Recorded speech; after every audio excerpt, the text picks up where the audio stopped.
we saw this very long interview that former President Trump, current Republican nominee Trump, did with Time magazine, and he was asked whether or not there was going to be political violence, or if he expected political violence in November, and he responded this way. He says, "I do think we're going to win. If we don't win, it depends. It always depends on the fairness of the election. I don't believe they'll be able to do the things they did last time. I don't think they'll be able to get away with it." David Chalian, whether or not there's going to be violence depends on the fairness of the election.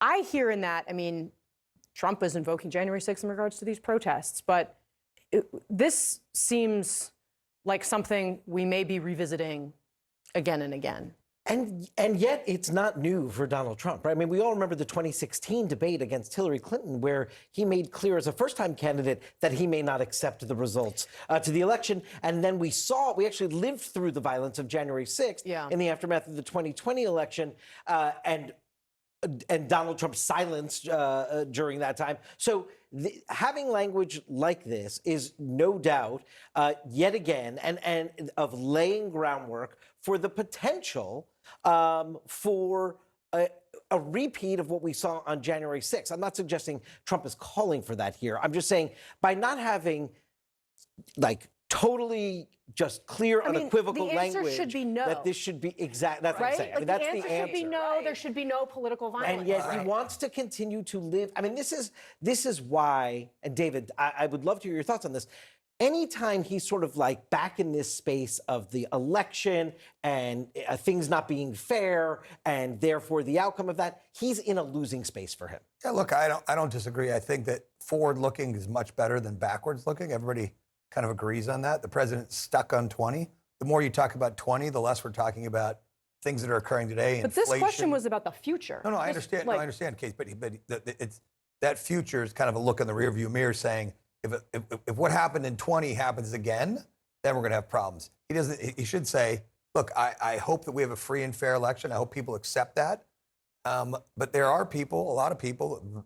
I've talked to some people this past weekend who you would never think, kind of suburban housewives who are really hard over that the election was rigged, because stolen. Trump told them But these aren't people. These aren't people who are toothless, living in a yurt someplace. These are educated. I don't think those people are we were talking about leadership. That is because Donald Trump has hammered over and over again this lie that the election in 2020 was stolen. I don't think there are a lot of suburban housewives who are saying, who are on their own, sort of going out and saying, I dispute the results of the election in Arizona. That's a function of Donald Trump and his people going out and telling lies about what happened in 2020. And now you have an interview where he's saying, essentially, if I don't like the outcome of this election, I'm going to do that again. That is a fundamentally dangerous thing. It is also, to David's point, a political loser. We've seen time and again. We saw in the midterms in 2022, the concept of political violence, the notion that our democracy was under threat, was motivating to people. Voters said, I reject this. I don't want this. Listen,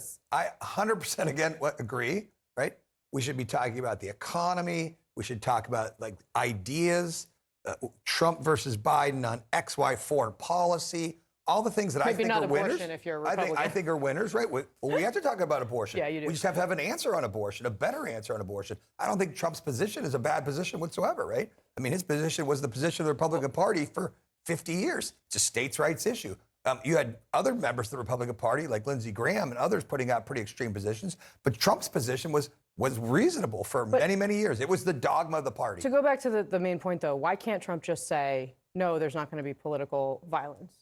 I don't have an answer for you, right? I wish he did. I wish he'd said, just like I said, I wish he'd say, listen, Joe Biden says repeatedly, don't compare me to the almighty, compare me to the alternative. Well, Joe, I want to do that. And let me give you a side-by-side one-pager here, America, on foreign policy, on fiscal policy, on regulation, on energy. I wish Trump would do that, right? And then we could have substantive debates about things that matter, household issues to people that really impact. Listen, you know why you can't buy a house? Interest rates are 8%. They're not coming down anytime soon because of inflation and runaway spending. Let me tell you about this, student debt. They should give you a job in Republican comms. I got it. I know, but I got the message. Protecting democracy is a highly rated issue. It's yeah, second very to the much economy. so. And by the way, It rates highly for both Democrats and Republicans. They obviously come at it from different perspectives. But we see this in 2022, right? This is what all the exit polling said in 22. We expected this big red wave. Remember, we were all sitting here, and Kate and her colleagues were just like gleeful because,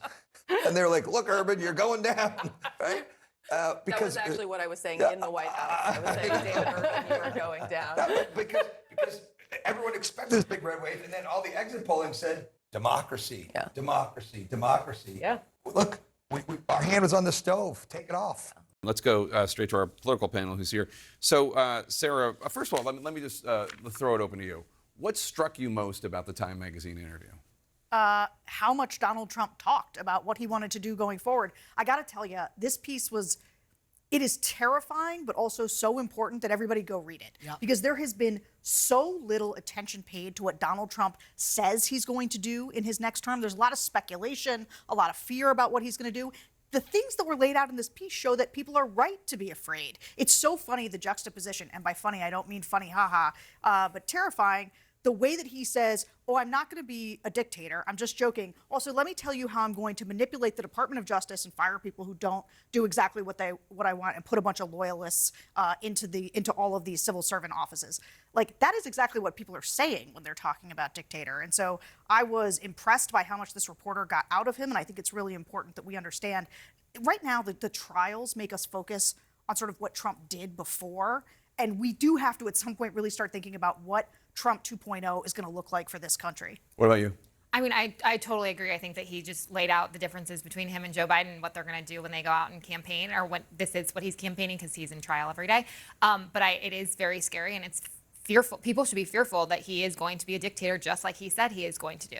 It's interesting. Like he did leave a lot open in terms of.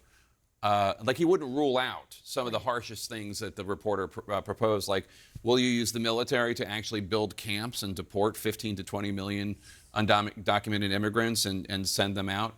Maybe. I might. Yeah. You know. And listen, I think you have to take him at his word about literally all of and this. seriously? Literally and seriously. That was a mistake from 2016 that, people sort of just said there's no way he would do that. The other thing that would be different in a Trump presidency is that the guardrails are not there. He has completely at the top of to completely refashion the Republican Party in his own image on the House side, on the Senate side. That seems likely as well. And then at the state level, right? What were the guardrails in 2020 when he tried to overthrow the election? It was all of these Republicans, governors and secretaries of state that prevented that from happening. It seems like a lot of these folks in the positions now would go right along with Donald Trump. So there is, I think, an added fear that what he says he would want to do, which is motivated by anger and revenge and lunacy, that he could and would want to put this stuff in place. One of the most important issues that Democrats are counting on for 2024 is, sorry, I just was spending so much time today focused on 2015 and 2016, is for 2024 is abortion rights. And this reporter asked repeatedly, well, what about state? Because he has said he thinks like Florida's abortion ban is going too far, but it's all up to the states. He's decided that this is where he's going to land. It's all up to the states. Would you be? And the reporter says, would you be comfortable with this, with a state monitoring a woman's pregnancy? And we know, people talk about, people who are on the abortion rights community talk about, are they really going to monitor women's menstrual cycles? Is this really with the big brother states going to come in? And his answer is basically, it doesn't matter whether I'm comfortable with it. It's up to the states. Is that a tenable position? Will he be able to win over independents who might find the abortion issue a deal breaker on the pro-choice side, but sounds like he's trying to sound reasonable. Might it work? Okay, so here's always the thing about Trump and abortion. Voters do not think of him like they do like Mike Pence. Nobody thinks that Trump has any kind of sexual morality or is they don't think he's pro-life and that he would, really, that he cares a lot about implementing these things. And so he's trying to live in that space where people, they get what they got from him in terms of the judges, but they won't think that he's going to do anything terrible going forward. The problem for him is that's going to work for the leave it to the states is fine for red states who want to do things that red states want to do, blue states that want to do what blue states want to do. The problem is in swing states, in purple states, right, which is where this race is going to be won and lost. And it's going to be up to Democrats to make sure that the salience of abortion is extremely high, right? And so in Arizona, for example, right now when they repeal that law, they put in the 1864 law.